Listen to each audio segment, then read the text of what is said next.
Hi, Jim. My name is Mike Davis. I'm teaching professional at Shady Canyon Golf Club in Southern California. First, I'd like to say thanks for sending your golf swing into the Golf Digest Challenge. Hopefully, I can illustrate a couple things that you're doing and present you with a view of yourself next to a tour player. And hopefully, visually, you can see some things that you may not be normally able to see. First of all, Jim, I'd like to just kind of comment on we've got this crazy glare or reflection coming off of the shaft. It's very, it happens from time to time. You get the camera and the shaft at the right angle at the right time of day, and you get this crazy blue line going. But a couple of things, if you do decide to send your swing in the future, let me give you a couple ideas here on the camera angles, just because I think the camera's a bit low for what we need to see here. But on the right side there, I've got a down the line view and a face-on view, and I think these would be a little bit better camera angles, because if we don't get them set up properly, the face-on view is not so bad, but the down the line, you want to try to get the camera on the hand line as much as you can. So I'm going to draw a white line down from my furthest knuckle, and this red line, I'll drag this red line back towards where the camera or the tripod might be placed. So you want to bring that back in this direction somewhere. And as far as the depth of the camera goes, how far back you place it, just imagine that I'm going to use an orange line at this point, that if we cut this frame into thirds, kind of like this, you want you want the head to be just in the top third, so that we can see the club at the top of the golf swing. So the face-on view obviously is a little easier to do. The down the line view is much more important. So just for future reference, you might want to put that in the back of your mind. So, okay, let's get to your swing. Enough about that. Yeah, this crazy blue hue, I'm going to let this go one more time in full speed, and not knowing how much you play and how much you practice, and you do have a nice full motion there. I'm going to break this into an 8-frame sequence here, Jim. Just I think it's much easier to isolate things one step at a time. I think any changes that we can be done more near the beginning of the swing than late in the swing is always more beneficial. So I'll do what I can from this angle, but first I'd like to do is I'm going to split the screen here, and I'm going to put Ernie Els next to you, because your shape of your swing reminds me a bit of his.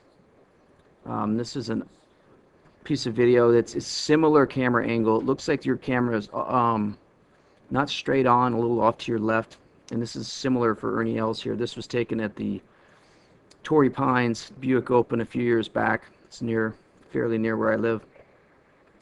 So what I'm going to do is I'm just going to let these two video clips play together, and the software will try to get you guys in similar points at similar times in your swing, and I'm just going to focus in, I think, on the release of your body.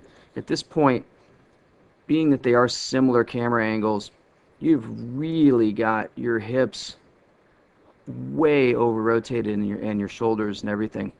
And what you'll find with most of these tour players is when they release through the ball, they kind of pivot up against that front side. For right-handed golfers, it'd be up against that left hip, and then you can see how Ernie just kind of shores it up and turns against it. And the real telling moment to me is here, this plant foot, the left foot, is totally square to the ball still. So you can see there it is there it is at impact, there it is at finish. I'm going to try to put you in the similar positions here, and we'll highlight that foot, and then here it is at the top of the swing, coming down, impact, and then the finish, and you can just see how much it slides to the left. So we've got something that's pulling you and your weight over to the left. So if you were to imagine your target line where you want that ball to go, something is pulling across to the left of that target line. So it wouldn't surprise me if you hit a lot of balls to the left, maybe you hook them quite a bit. I think there's a couple things I would have you try to practice. First of all, Like I said, I like your setup. I think you might be a little on the narrow side with your stance. That may be something you might try. But you do look fairly quiet on your, as far as your backswing goes in the lower body. I would try to be quiet on the downswing as well. You know, when you start, let's try to get those arms to drop down in front of your chest. I'll bring Ernie up here one more time, just because I think it's duly noted. If you watch him, he brings his hands back down in front of his chest right away, and you know, I can see, and hopefully you can see on your side, you've got a lot of lower body movement, and your chest is darn near square to the ball right now, and he's still got the club in front of his chest. His shoulders have not, his hips are opening, but his shoulders are very square at impact. Your shoulders look a little open at impact, and your hips just, you really carry yourself over to the left. Could be a couple of things. A lot of times, Jim, if people grip the club very tightly, they don't release very well. They have a bigger body release than a hand release. So right here, I can still see, you know, a lot of better players are going to have the shaft coming through this area at this point in their follow through because they've already released their hands. You may have a little bit of a late release. So maybe if we work on you releasing the club as well as your body, you can maximize both things, Jim. So feel free to, you know, you'll know your swing yourself, but make sure that your grip pressure is not too tight. Try not to lead with your body so much. Your hips don't turn on a very big circle. Your hips, the circle that your hips turn on is very small, but the torso and the shoulders have to move a long way to get all the way through here.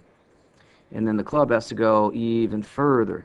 So what you want to do is try to minimize your lower body action on the downswing. Try not to turn your hips and your shoulders. Drop your hands first. And hopefully you'll be able to maintain that footwork on your finish. Next time you go, you can record yourself, but you also, there's a free download on the V1 website. If you go to v1pro.com, there's a home version, there's a free download. You can do some basic analysis and draw some lines yourself. But once again, Jim, thanks so much for sending in your info. Here's some contact info for me. Good luck to you. Have a great summer, and enjoy the Masters this weekend. All right, take care of yourself. Bye-bye.